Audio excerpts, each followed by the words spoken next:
Officer, thank you. And let me, first of all, give you that assurance. Aside from disrespect to Parliament, which is a very serious matter, let me also assure you there is no benefit or advantage to the Scottish Government in the contents of these statements being known in advance of me delivering them to Parliament. I have asked my officials to look into this matter, and I can advise the Chamber that the Scottish Government's Chief Information Security Officer will be undertaking appropriate inquiries to establish if there has indeed been a leak of some of the contents of this statement in advance of me delivering it, and if so, what the circumstances and the source of that are. And I undertake to keep your office advised of the progress and outcome of that. But let me assure you, Presiding Officer, that I take very seriously my obligations and responsibilities and those of my government to this Parliament, and I hope you will accept that assurance. Presiding Officer, today I will report on the current course of the pandemic. I will assess the latest data and set out our tentative view that although significant uncertainties do remain both in the data and in the immediate period ahead, there are nevertheless some grounds for cautious optimism that a combination of the protective measures introduced before Christmas, the responsible action on the part of the general public and the rapid delivery of booster vaccines have had a positive impact. As a result, I will indicate that from next week we will begin to lift the measures introduced before Christmas, but that we will do so in a phased and careful way, starting with the removal of attendance limits on live outdoor events from Monday. First, though, I will run through today's statistics. 10,392 positive cases were reported yesterday as a result of PCR tests, which is 27.7% of all PCR tests carried out. 1,479 people are in hospital with COVID, 47 more than yesterday. 65 people are in intensive care. 11 of them have been in intensive care for more than 28 days. And sadly, a further 16 deaths have been reported, taking the total number of deaths under the daily definition to 9,950. And again, I send my condolences to everyone mourning a loved one. The increased transmissibility of the Omicron variant is still causing very high levels of infection here in Scotland, across the UK and in many cases around the world. However, while the situation, not least for the National Health Service, does remain very challenging, there are some very early indications in the data that offer some encouragement. Firstly, while it is always difficult to prove a direct causal link between any specific action or measure and subsequent outcomes, there is reason to be optimistic that protective measures, the behavioural response of the general public and the vaccine programme have helped mitigate, to some extent, the impact of the Omicron wave. For instance, our central projection last month was that new infections could reach 50,000 a day by early January. This has not so far materialised. Instead, we estimate that the total number of new infections a day in early January, not just those recorded through positive PCR tests, may have been around 30,000. In other words, it is very likely that the situation we face now, though serious, would have been even more challenging without the renewed sacrifices made by people across the country over these past few weeks. Further, while we need to be cautious in our interpretation of the daily case numbers at this stage, for reasons I'll set out shortly, we can see from these and also from hospital data some early indications that the situation might be starting to improve. Over the past week, an average of just over 12,700 new cases a day were confirmed through PCR tests. However, this is down by 17% compared to the daily average in the preceding 7 days. Indeed, on this measure, cases have fallen in the past week across all age groups except the over 65s, over 85s, my apologies. So this is encouraging, and it does give us some hope that cases may be at or close to the peak. However, as I said a moment ago, caution is required in interpreting these figures. The changes to the guidance on testing that I set out last week, to the effect that those without symptoms testing positive with a lateral flow device no longer need to get a confirmatory PCR test, mean that the current daily numbers are capturing fewer positive cases than before. To address this, Public Health Scotland will augment its daily reports in future. I can advise Parliament that from Thursday, in addition to reporting the number of people testing positive for COVID through a PCR test, It will also report a combined figure for the number of people who have recorded a first positive PCR or a lateral flow test.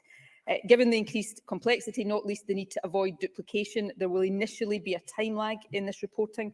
So the data released on Thursday will cover the period up to today. However, Public Health Scotland will be working to reduce this time lag in the coming period. This additional data will allow us to assess the trend in cases more accurately than now. Of course, this is dependent on all of us actually recording our lateral flow results, whether positive or negative. So let me take this opportunity to remind everyone that this can and should be done through the UK Government website, and you can find that page easily by searching for how to report a lateral flow test. There is one further piece of data that gives us some grounds for optimism at this stage. While the number of people in hospital with COVID has continued to increase over the past week, putting significant additional pressure on the NHS, there are signs that the rate of increase may be starting to slow down. The number in hospital with COVID increased from 594 2 weeks ago to 1,147 this time last week, an increase of 553. Since then, it has risen further to 1,479, a smaller increase of 332.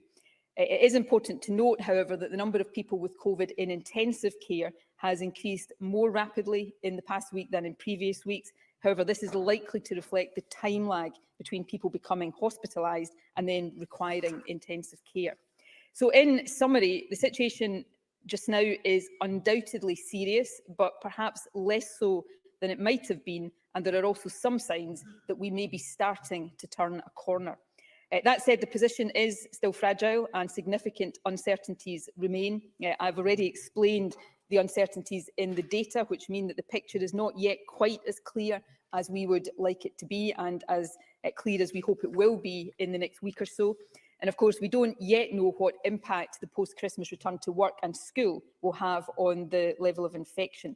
What we do know is that staff absences resulting from high levels of infection are causing disruption in the economy and in critical services, and also that the NHS remains under very severe pressure indeed.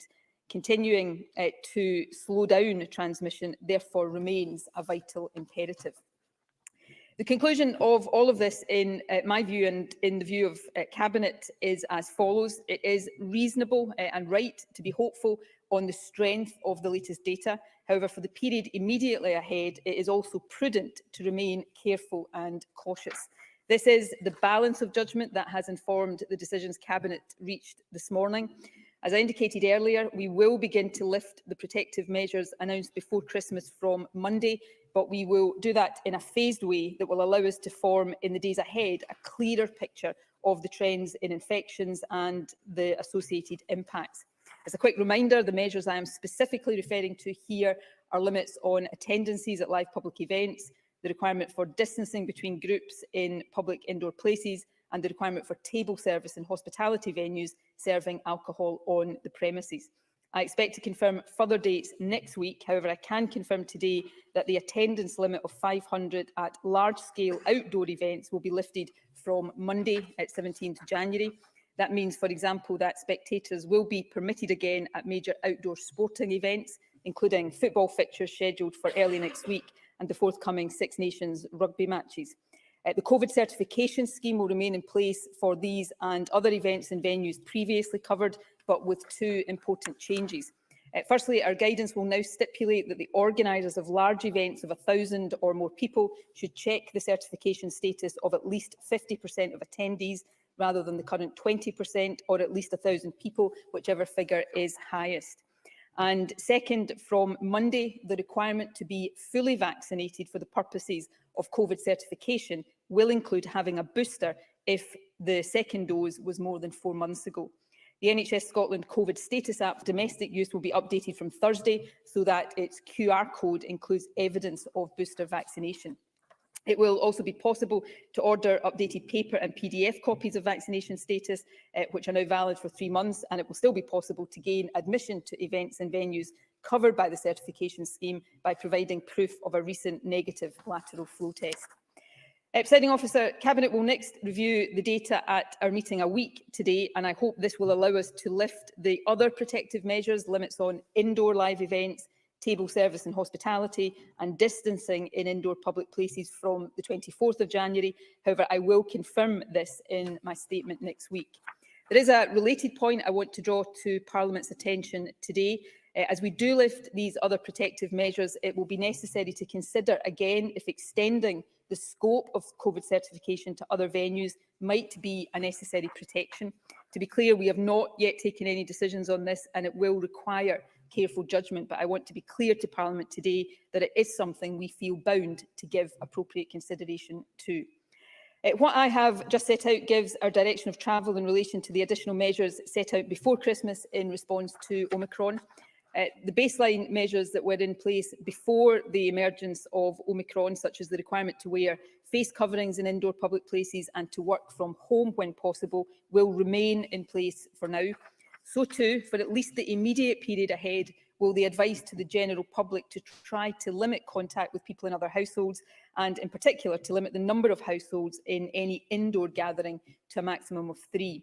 We're not advising or asking people to cut all social interaction. That simply isn't practical and also has a serious impact on mental health and well-being. But trying to limit social interactions remains a sensible step at this stage. It helps stem, to some extent, increases in transmission, and so it has a collective benefit, but it also helps protect us as individuals. At a time when 1 in 20 of us could have the virus, the risk of becoming infected when we mix with others is, at this moment in time, a significant one. So cutting back on contacts where possible and prioritising those that are most important to us helps reduce that risk. And if we make sure that there are no more than 3 households in any indoor gathering we do have, and take lateral flow tests before we go, we further reduce the risks. So all of that remains important for now. There are 4 further issues I want to touch on today before I conclude. The first is to underline again, as I alluded to earlier, that staff absences caused by the virus are right now having a very significant impact, obviously on the NHS and indeed on the wider economy, but also on other vital public services. And most notably, for the purposes of my comments today, I would refer to social care. We are working very closely with local partners right now to maximise the resources available for social care so that vulnerable people get the care they need. In order to give priority to social care, some local authorities and partners may require to make difficult choices that involve temporarily pausing or reducing other services. These decisions, which will be taken by frontline partners, will only be made when absolutely necessary, and the recent changes, of course, to self-isolation rules will help alleviate some of the pressure. However, where such decisions do prove necessary, I hope members and indeed the wider public will understand that they are driven by the needs of those who depend on social care services. My second point is about ventilation in schools and in early years settings. Before Christmas, we published revised guidance for these settings, which included updated material on ventilation, which, amongst other things, made clear the circumstances in which use of air cleaning devices may be appropriate. To assist local authorities with this, I can confirm today that we will allocate an additional £5 million of capital funding to local authorities and to funded early learning and childcare providers. This, of course, is in addition to the money previously provided for CO2 monitors and will support any remedial work that councils need to do to improve airflow and comply with the new guidance. The third issue I want to cover is the continued importance of vaccination and, in particular, of booster vaccination. The programme, of course, continues to go exceptionally well, and Scotland, as of now, continues to be the most vaccinated part of the UK in terms of first, second, third and booster doses. But there are right now still too many eligible people who are not yet fully vaccinated. If you are one of them, and if you have no good reason not to be vaccinated, the reality is you're putting yourself and you're putting others at unnecessary risk. The latest available data, which is adjusted for age, suggests that someone who is not fully vaccinated is at least 4 times more likely to require hospital treatment than someone who has had a booster or a third dose of vaccine. So whatever age you are, getting boosted is the single most important thing you can do to protect yourself from the worst impacts of COVID, and in doing so, to help reduce pressure on the National Health Service. And even though being fully vaccinated doesn't completely eradicate anyone's risk of getting COVID, it does reduce that risk. And that also then reduces the risk of you, if you get COVID, passing it on to others. It reduces the risk because you're less likely to get COVID of passing it on to others, including those who may be more vulnerable to serious illness. So in short, being fully vaccinated could save your life, or it could save the life of someone you love. But the inescapable flip side of that is this: if you are choosing without good reason not to be fully vaccinated, you're putting your own life and the lives of other people at unnecessary risk. So if you haven't been able to get your booster or third jab yet because you've been self-isolating, or because you tested positive in the past 28 days, or because you simply haven't got round to it yet, please do come forward now as soon as possible. And if you haven't had a first or a second dose yet, please do so without delay. Don't run the risk of later regretting, or indeed of leaving your family to regret that you didn't take the opportunity to get the protection against illness and death that vaccination does offer to all of us. There is right now plenty of capacity in vaccination centres across the country, and you will always be welcomed. So please do go along. It is not too late. It is never too late to be vaccinated against this virus. The final issue, Presiding Officer, I want to touch on briefly today is the work I mentioned last week on a revised strategic framework. This is intended to set out how we might adapt in the medium to longer term to living with this virus in a way that still mitigates the harm it does, but without the kind of restrictive measures that we are all tired of and which we know do harm in other ways. Living with the virus, a phrase that we hear more and more right now, is what we all desperately want to do, but I think it is worth reflecting on what that does and does not mean. Unfortunately, it doesn't mean waking up one morning soon and finding that COVID has disappeared, or that we no longer need to think at all about mitigating the harm it can do. Hopefully, we are on a path from COVID being an epidemic to it becoming endemic, in other words, existing at more manageable and consistent levels. But that's not a shift that any government anywhere can just declare or wish into being. And while it seems that the impact of the Omicron variant on individual health is milder than past variants, it is not harmless. It still causes serious illness in some, and it still takes lives. This virus, to be blunt, remains a significant threat to public health. So trying to live with the virus, as we all want to do, will involve, for all countries, careful thought and possibly some difficult choices. And it involves consideration of and empathy for everyone in our society, including those who are at the highest clinical risk from COVID.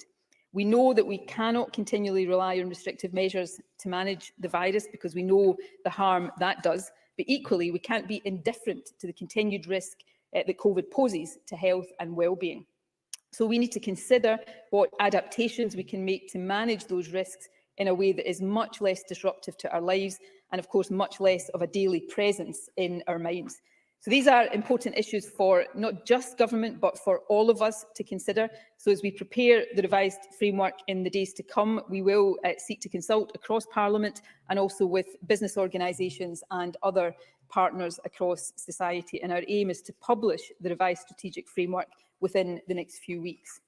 Presiding Officer, as that final point emphasises, we do remain in a highly challenging phase of the pandemic. Case numbers are high and the impacts of that are severe.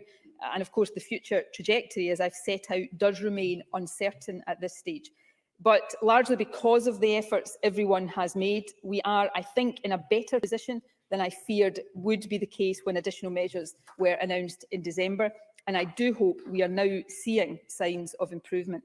That is allowing us to start the process from Monday of lifting the additional restrictions, and I hope that next week I will be able to confirm the further steps in that process.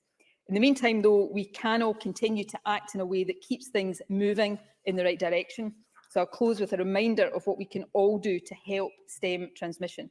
Firstly, get fully vaccinated as soon as you can. If you haven't done so already, please do that and do it this week. Second, try to limit your contacts for a further period. With infections at such a high level just now, every interaction comes with a significant risk of catching the virus. So prioritise the contacts that matter most to you.